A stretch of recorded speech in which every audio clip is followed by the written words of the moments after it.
Hi, magandang araw po sa inyong lahat for our second reading of the day.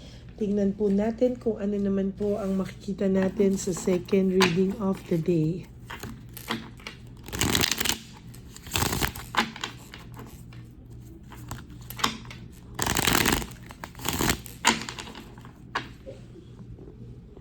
Tingnan po natin kung ano po ang makikita natin sa second reading of the day. Kamusta po kayo? Sana po ay napanood nyo na po lahat ang first reading of the day natin bago po tayo tumakbo dito sa second reading of the day. Pero bago po yan, pili muna po tayo ng 10.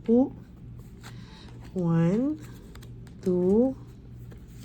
3, 4, 5, 6, 7, 8, 9, and 10.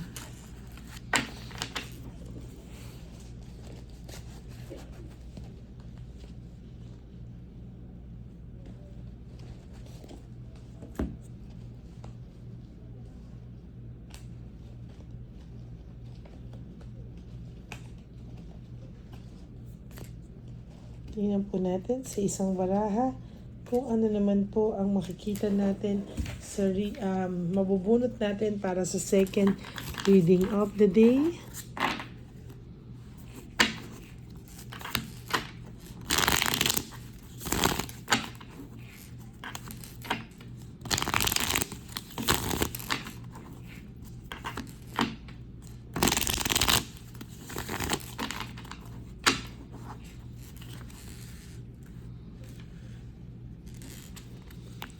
One, 2,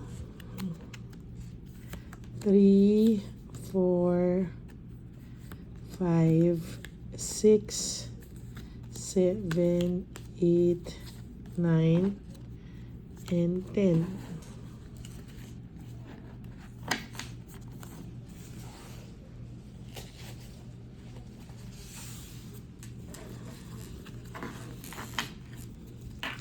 Huwag niyo pong i-skip to kasi dito po tayo kumukuha ng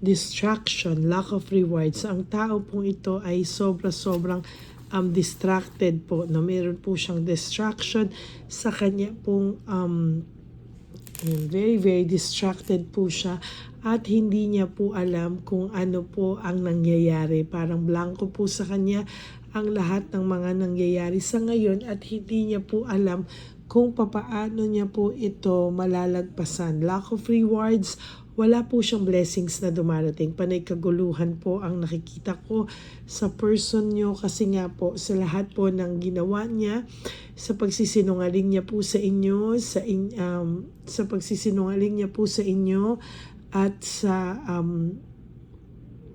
pagsisinungaling niya sa inyo, sa mga panloloko niya sa inyo, sa mga kalokohan na nagawa niya sa inyo, sa nakikita ko po dito, wala po talaga siyang rewards, no? Talagang malupit po talaga sa kanya ang lahat, no? And sa nakikita ko din po dito, mayroon po akong nakikitang laziness and sa totoo lang work without result. Wala po siyang kagana-gana sa mga bagay ngayon sa buhay niya. Very limited po ang kanyang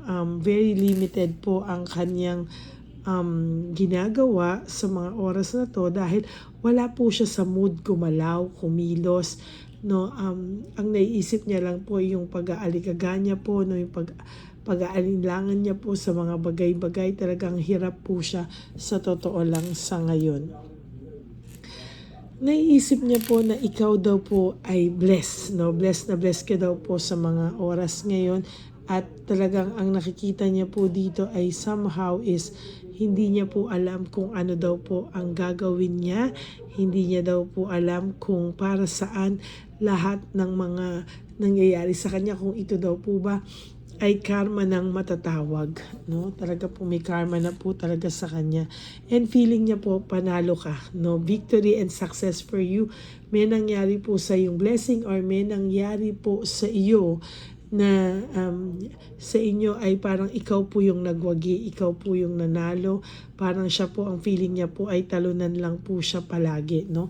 Hindi niya po maiwasan na ma-feeling na siya po ang talo sa pagsira sa pamilya niyo, sa relasyon niyo. Parang bumagsak po lahat ng mga pangarap niya at parang maling-mali po talaga yung mga nangyari sa kanya, yung mga diskarte nila ng third party. Parang unti-unti pong bumabagsak sa kanya, no? Sa kanya bumabagsak po ito talaga na hindi niya po maintindihan kung ano po ang nangyayari sa kanya sa mga oras na ito. Sa iyo po ang daming rewards. Pasensya na po, medyo iba na naman ang boses ko at talagang iba po ang pakiramdam ko lately. There's rewards sa mga 2 linggo na po ito, no? Masakit ang ulo ko, ilang araw na, at talagang para akong lalagnatin na hindi ko maintindihan. Kaya pasensyahan nyo na lang po muna ang boses ko. Talagang iba na naman po ang pakiramdam ko. There's reward and fruit of labor para sa'yo. Lahat po dito sa nakikita ko ay talagang umayos ka po. Talagang hindi ko po talagang mawari, no? Ang ganda po ng mga nangyayari sa iyo, sa personal na buhay mo. Kahit wala po itong lalaki na to, nakaka-survive ka, o itong babae na to sa buhay mo, nakaka-survive ka po. At hindi mo po talaga maiiwasan, ano, na talagang malungkot pa din. Pero more than anyone else or anything else, ikaw po ang nakikita ko dito. Sa totoo lang, na bless na bless. Siya po ang nakakakita po ako ng no direction, nawalan po sila ng direksyon ni Chabilitang Palaka o ng third party nyo, no? Nawala po si Chabilitang Palaka sa eksena. Ang third party nyo po ay medyo nag-alinlangan, ano? Nag-alinlangan po talaga sila sa mga nangyayari sa kanilang dalawa ngayon. Parang ang pakiramdam po nila ay pikon na pikon po sila sa mga nangyayaring sitwasyon ngayon sa kanila. Very draining po ang pakiramdam ng person nyo at talagang hindi niya po akalain kung ano raw ang mangyayari dito, no? There is this loss of opportunity, disorganized. Parang hindi niya na po alam kung paano pa niya ma-organize ang buhay nyo. Hindi niya po alam kung paano pa at saan pa po saan po mapupunta ito, no? Parang sa ngayon ay hirap po ang taong ito. And totally distracted po ito sa buhay niya, no? Mahirap, magulo, at punong-puno ng takot, panic. Sabi ko nga po sa iyo, no? Gusto niya pong pumasok sa bagong mundo. Gusto niya pong pumasok sa panibagong yugto. Pero wala po akong nakikita dito na mas na successful siya sa ngayon. Talagang sa ngayon po ay punong-puno po ito ng lungkot sa kanyang mga mata. Punong-puno po ito ng pagkaduwag, no? Sa totoo lang po. Leaving home, making decision. Nag-decision po itong umalis sa'yo. Nag-decision po itong iwanan ka. Ngayon, kahit papano po, nasasaktan po ito. Sa totoo lang sa ngayon. Hindi man po siya nagsasalita, tahimik man po siya, wala ka man pong balita dito. Maybe you blocked each other, pero sa totoo lang po, parang ngayon pa lang po nagsisink in sa taong ito yung pagkawala mo, no? Yung pagkawala mo po ay dinadamdam niya sa ngayon, no? Parang ngayon niya po na parang maling-mali po siya sa lahat ng mga desisyong ginawa niya, no? Insecure po sa iyo ang inyong third party. O si Chabilitang Palaka po, very insecure sa iyo at selos na selos. Actually, tama po yung sinabi ko, talaga ilang beses na po, no? Talagang nag-aaway po at ikaw po ang dahilan sa mga away nila, no? Ikaw po ang dahilan sa mga away nila. Naging mabuting tao ka po dito, nag-share ka dito, lahat na lang po ay ginawa mo, pero talagang sa nakikita ko po ay to take advantage po yung kabutihan mo at yan po ang bumabalik sa kanya sa ngayon, ano. Very discouraging ang mga events sa buhay niya, and sa totoo lang po talagang mahihirapan ito sa mga susunod pang panahon. False success, living beyond means, hindi po totoo lahat ng pinapakita nito sa mga tao. Talagang sa nakikita ko po dito, malungkot pa rin po ito.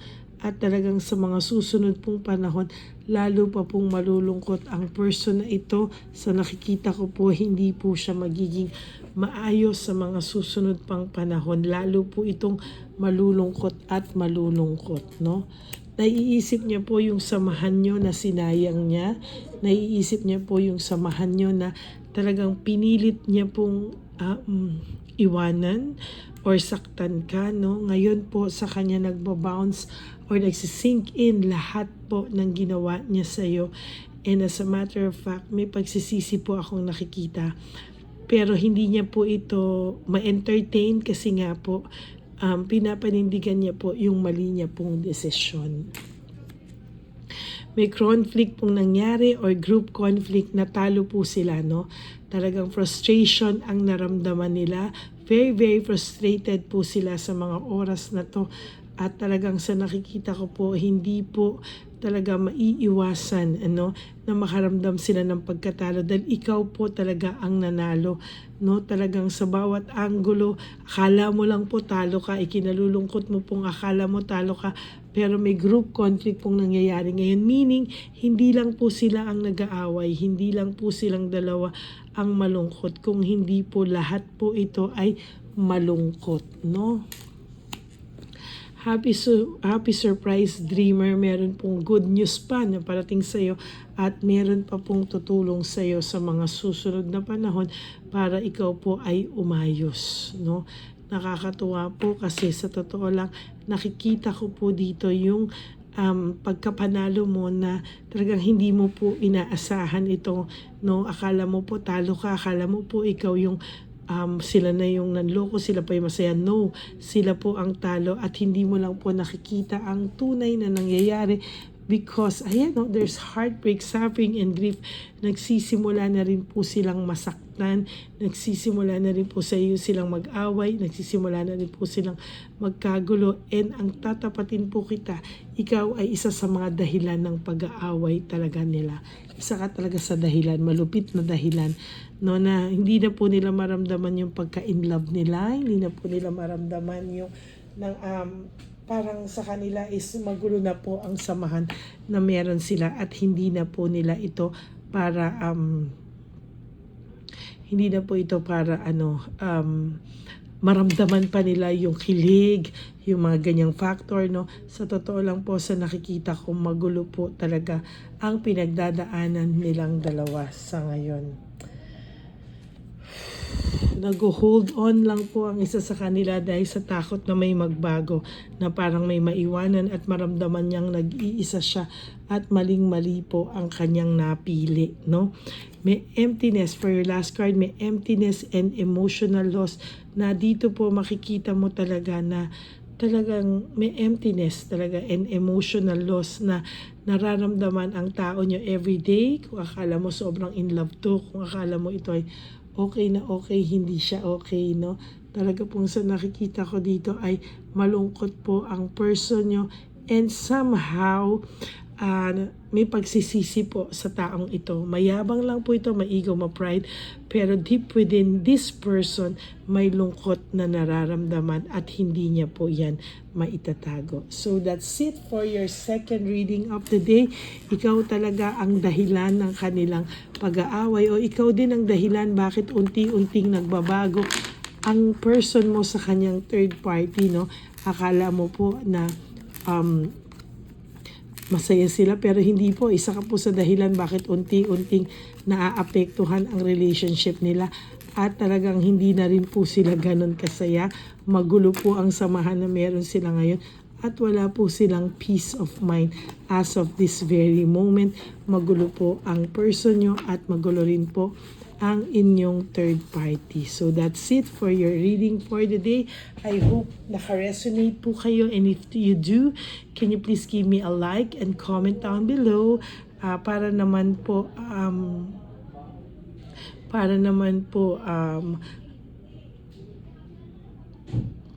mabasa ko din po ang inyong mga messages. Yan, pasensya na po kayo, sobrang sakit talaga ng ulo ko. At gustong-gusto ko po kayong mabasa ang inyong mga messages. So maraming salamat po sa inyong lahat. And thank you so much po. At sa mga iba po na pag hindi ko kinakaya sa sakit ng ulo ko at nare-risked, no? Maraming pong salamat sa inyong pag-unawa sa mga nagpapa-private reading, no? And for those of you who would like to have a private reading with me, you can message me po at Lady Lee Elena, that's Ladyly Elena. Nasa dulo po yan ng ating video. Diyan nyo lang po ako makokontak. That's my only official and legit FB account. Maraming salamat po sa inyong lahat. And for those of you who would like to give me a super thanks for this video, I would really love and I'll be grateful for that, and enjoy yung mga matatanda po will enjoy the loot bags, no? And sana po ay mapasaya din natin sila, no? Lahat po yan ay mapupunta sa ating project na One Love a Day Christmas Edition. Maraming salamat po, and may God bless you all. Sana po wag kayong malulungkot at maging masaya pa rin po kayo. Dahil life is too short, don't make it shorter by stressing yourself from all the pains and heartaches na binigay sa inyo ng kahapon. Just surrender everything to the divine universe and just let go and let God write your life and love story. I will be back for another set of reading. Huwag niyo po akong kakalimutan, ano? Maraming salamat po na kahit ang dami na pong bagong mga tarot card readers ay talagang hinahanap niyo pa rin po ako. And I am so touched. Please help me reach 20,000 subscribers po, no? Right now po we are approaching 15,000 subscribers, at maraming salamat po sa inyong lahat. Ako po ay magbabalik maybe tomorrow for another set of reading. Magpapahinga muna po ako at babalik po ako for another set of reading tomorrow. Huwag po kayong malulungkot. Magkikita-kita po tayong muli. God bless you all, and I love you all from the bottom of my heart. Bye!